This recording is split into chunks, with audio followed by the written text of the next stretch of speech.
This is something that people tend to avoid because it's painful. Yeah.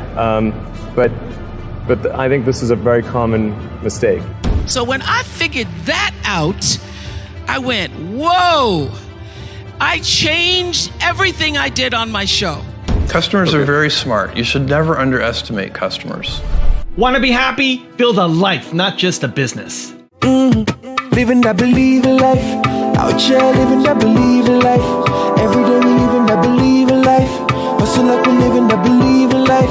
Living life, yeah, so we grinding it out. Every single day we be grinding it out.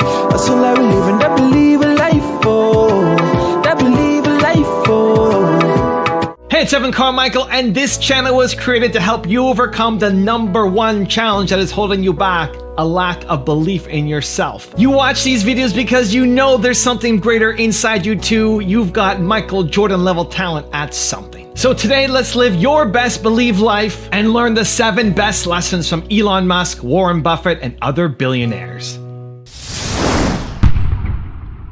Okay, let's kick it off with rule number 1. Look for negative feedback with Elon Musk. It's very important to seek out, to actively seek out and listen very carefully to negative feedback. And this is something that people tend to avoid because it's painful. Yeah. But I think this is a very common mistake, is to not actively seek out and listen to negative feedback. Where do you do that? Do you go into forums? Do you go into Twitter? Like, what are your areas where you go to look for feedback on, let's say, the Tesla? Well, it's like everyone I talk to is, in fact, when friends get a product, I say, look, don't tell me what you like, tell me what you don't like. Right. And because otherwise your friend is not going to tell you what he doesn't like. Right. He's going to say, oh, I love this and that, and then leave out the this is the stuff I don't like list, because he wants to be your friend, it doesn't want to offend you. So you really need to sort of coax negative feedback, and you know that if somebody is your friend, or at least not your enemy, and they're giving you negative feedback, then they may be wrong, but it's coming from a good place. And sometimes even your enemies give you good negative feedback.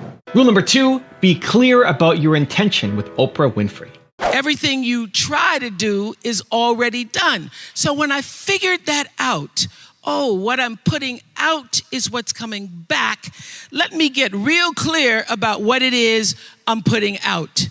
Real clear. So I read a book about 1989 called Seed of the Soul. And in that book, Gary Zukav talked about the laws of karma, of the laws of cause and effect, the third law of motion. And in that book, he talked about how your intention is always one with the law.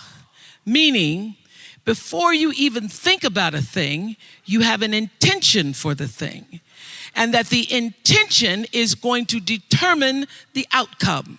That's why the same people can go to the same church service and somebody walk down the aisle just to be seen to put some money in the church, and somebody else who just goes and just has a little bit to offer. The intention with which you give, the intention with which you serve determines the outcome. So when I figured that out, I went, whoa, I changed everything I did on my show. I called in the producers and I said, from this day forward, I will no longer be speaking to the KKK. I will no longer be speaking to people who are fighting each other in a way that it is damaging to the character of myself and other people who watch. From this day forward, I am only going to do intentional television. Rule number 3, focus on passion with Warren Buffett. The question is about the personal qualities we look for in the executives we place at our various companies. The first thing is we don't usually place them. I mean, they come with them. We don't have anybody to place. So I have the problem occasionally, if somebody dies, or to replace a CEO. But most of our CEOs came with the deal. Clayton Homes, which we're buying, comes with Kevin Clayton running it. We will put no one in there. he will run the place just as before. But in terms of the personal quality, when a seller comes to me with a business, whether it's Clayton or any of the others, Ike Friedman at Borsheim's, Mrs. B at Nebraska Furniture Mart, when they come to me, the first question I have to ask myself, because I'm counting on them to run the place, I have to decide do they love the money or do they love the business? Now, there's nothing wrong with liking the money. I mean, they all like money, but they've got to love the business. They've got to have a passion for it. Because if I give them a whole bunch of money and they love the money and they don't love the business, no matter what they tell me, 6 months from now they'll be gone. You know, I mean, they'll just all of a sudden say, "Why am I getting up at 7 in the morning just so I can send a lot of money to Omaha?" You know, I mean, it won't work. So they have to love the business. I mean, I want people with a passion for the business. I used to say that I had a one-line employment form, one-question employment form. The question was, "Are you a fanatic?" You know, if you answered yes, you got the job. Because I want somebody who's fanatic about their business. Also, if you want to have more confidence and learn from billionaires daily, check out my 254 series. They're free. The links to join are in the description below. There are just times when something is important enough, you believe in it enough, that you do it in spite of the fear. They made us do all these crazy things to get out of ourselves, and so we stood on tables and did all kinds of things. They think that success is supposed to happen like that. Rule number 4, learn from your mistakes with Mark Zuckerberg.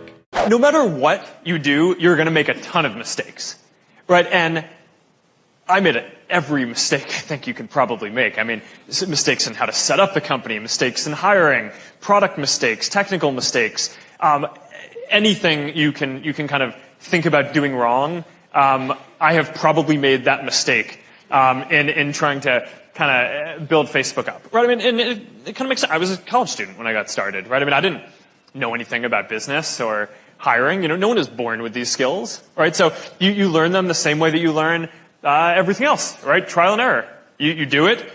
You don't be too afraid to make mistakes, and you do make mistakes, and you recover and you keep going. The thing that I think is really what you should focus on is not what is the mistake that you should avoid, but instead, if you do something good, you get the strength to power through a lot of mistakes. Rule number 5, use the scientific framework of thinking with Bill Gates. I think the quality that has helped me in lots of things is a kind of measurement scientific framework where I go in and say, did anybody handle this well? What are the very best practices? Do we have numbers on that? And let's get everybody measuring what they're doing, and so they can strive to match what the best achievement is. For us, often that's something like getting the vaccines out to all the children. Some very poor countries do that extremely well because they get down to that local level and measure the activity. They make sure the inventory's there, they make sure the workers are showing up. So for me, I always look at how can we do better measurement and use that to drive the very best practices. Rule number 6, earn trust with Jeff Bezos. One of the reasons we have been able to extend into new business areas and first new product categories, going way back, we just sold books and then we started selling music and DVDs and electronics and toys and so on.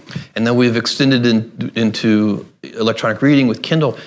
The reason customers have been receptive in large part to our new initiatives is because we have worked hard to earn trust with them. Earning trust with customers is a valuable business asset. And if you mistreat their data, they will know. They will figure it out.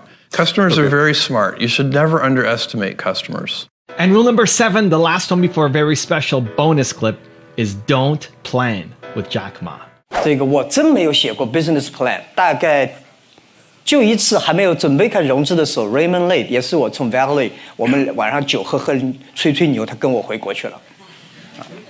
然后呢，就写了份 business plan， 想 raise money 在 Silicon Valley， 被一个风险投资说 no， 他说你得给我写份，这个不对那个不对。从那以后我就没写过 business plan， 因为95年、96年、97年，你想写 Internet 的 business plan， 要么你在欺骗投资者，要么你在欺骗自己，你根本不知道会发生什么事情。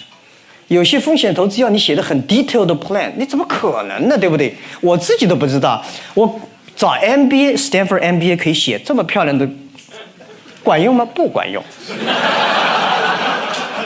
把 plan 用行动写出来才是管用的，对吧？所以呢，我后来觉得 plan 就不要写了，我们人生就是一个 plan， 慢慢的执行，拥抱变化，变化是最好的 plan。但是你自己不要丢掉你自己的方向感。Now I've got a special bonus clip with Mark Cuban on how to be different that I think you're going to enjoy. But before that, it's time for the question of the day. I want to know, where do you need to stop planning so much? Let me know. Put it down in the comments below. And if you made it this far in the video, you're still here watching and you promise, you commit to yourself that you're going to take action. We don't just watch videos here, Believe Nation. We do something about it.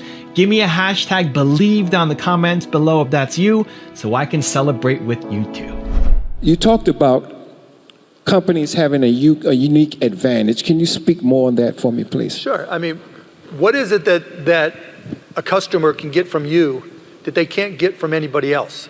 And you have to be very careful with that too. When I just talked about lying to yourself as an entrepreneur, because often we'll say, well, it's just like Uber, but it has pink cars. Uber doesn't have pink cars. That's a difference without a distinction, right? Lots of times people get confused between what's a product and what's a feature. Pink Uber cars, that's a feature. That's not a unique product.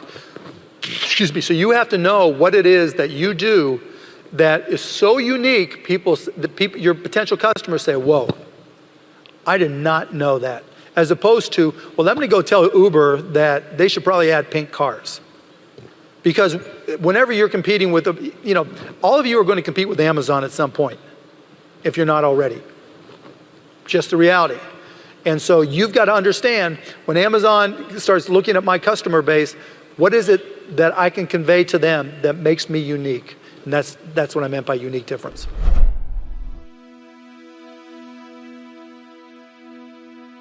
If you want more lessons from billionaire entrepreneurs, check out the video right there next to me. I think you'll enjoy it. Continue to believe, and I'll see you there. You know, I worked weekends, I didn't believe in vacation, and so I really pushed people to work hard. Have you ever met a person who was a great reader when they were young who was not successful?